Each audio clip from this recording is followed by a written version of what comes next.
بسم اللہ الرحمن الرحیم۔ السلام علیکم۔ نبی کریم صلی اللہ علیہ وآلہ وسلم ظاہراً کیسے نظر آتے تھے؟ نمبر 1، آپ صلی اللہ علیہ وآلہ وسلم کا جسم مبارک نہایت نرم و نازک اور رنگ گورا سفید تھا۔ نمبر 2، آپ صلی اللہ علیہ وآلہ وسلم کے بدن مبارک اور کپڑوں پر کبھی مکھی نہیں بیٹھی تھی، نہ کبھی کھٹمل یا مچھر نے آپ کو کاٹا۔ نمبر 3، آپ صلی اللہ علیہ وآلہ وسلم کے دونوں شانوں کے درمیان کبوتر کے انڈے کے برابر مہر نبوت تھی۔ نمبر 4، آپ صلی اللہ علیہ وآلہ وسلم نہ بہت زیادہ لمبے تھے نہ چھوٹے قد کے، آپ درمیانے قد والے تھے۔ نمبر 5، آپ صلی اللہ علیہ وآلہ وسلم کا سر مبارک بڑا تھا، جو حسین اور خوبصورت ہونے کی علامت ہے۔ آپ صلی اللہ علیہ وآلہ وسلم کے بال مبارک نہ گھنگریالے نہ بالکل سیدھے، بلکہ ان دونوں کیفیات کے درمیان تھے۔ نمبر 7، آپ صلی اللہ علیہ وآلہ وسلم کا چہرہ مبارک نہایت ہی خوبصورت، گوشت سے بھرا ہوا اور گولائی میں تھا۔ نمبر 8، آپ صلی اللہ علیہ وآلہ وسلم کی بھویں مبارک یعنی ایبروز دراز، باریک، گھنی، آپس میں اتنی زیادہ قریب تھیں کہ دور سے دونوں ملی ہوئی معلوم ہوتی تھیں۔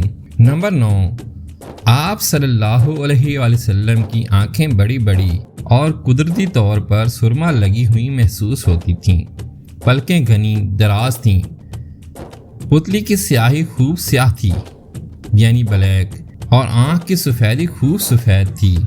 نمبر 10، آپ صلی اللہ علیہ وآلہ وسلم کی ناک مبارک خوبصورت، دراز اور بلند تھی، جس پر ایک نور چمکتا تھا۔ نمبر 11، آپ صلی اللہ علیہ وآلہ وسلم کی پیشانی مبارک کشادہ، چوڑی، وائٹ تھی۔ نمبر 12، آپ صلی اللہ علیہ وآلہ وسلم کے گال نرم و نازک اور برابر تھے۔ آپ صلی اللہ علیہ وآلہ وسلم کا منہ فراخ تھا یعنی براڈ، دانت کشادہ اور روشن تھے۔ نمبر 13، آپ صلی اللہ علیہ وآلہ وسلم کی گردن مبارک نہایت ہی درمیانہ تھی، خوبصورتی میں چاند یعنی سلور کی طرح صاف و شفاف تھی۔ نمبر 14، آپ صلی اللہ علیہ وآلہ وسلم کی مقدس ہتھیلیاں یعنی پامز گوشت سے بھری ہوئی تھیں۔ نمبر 15، آپ صلی اللہ علیہ وآلہ وسلم کا پیٹ اور سینہ مبارک دونوں برابر تھے، نہ سینہ پیٹ سے اونچا تھا نہ پیٹ سینے سے۔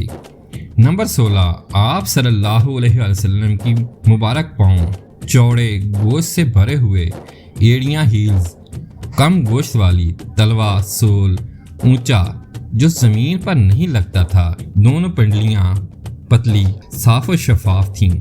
آپ صلی اللہ علیہ وسلم کے پاؤں کی نرمی اور نزاکت یعنی سمودنس کا یہ عالم تھا کہ ان پر پانی ذرا بھی نہیں ٹھہرتا تھا۔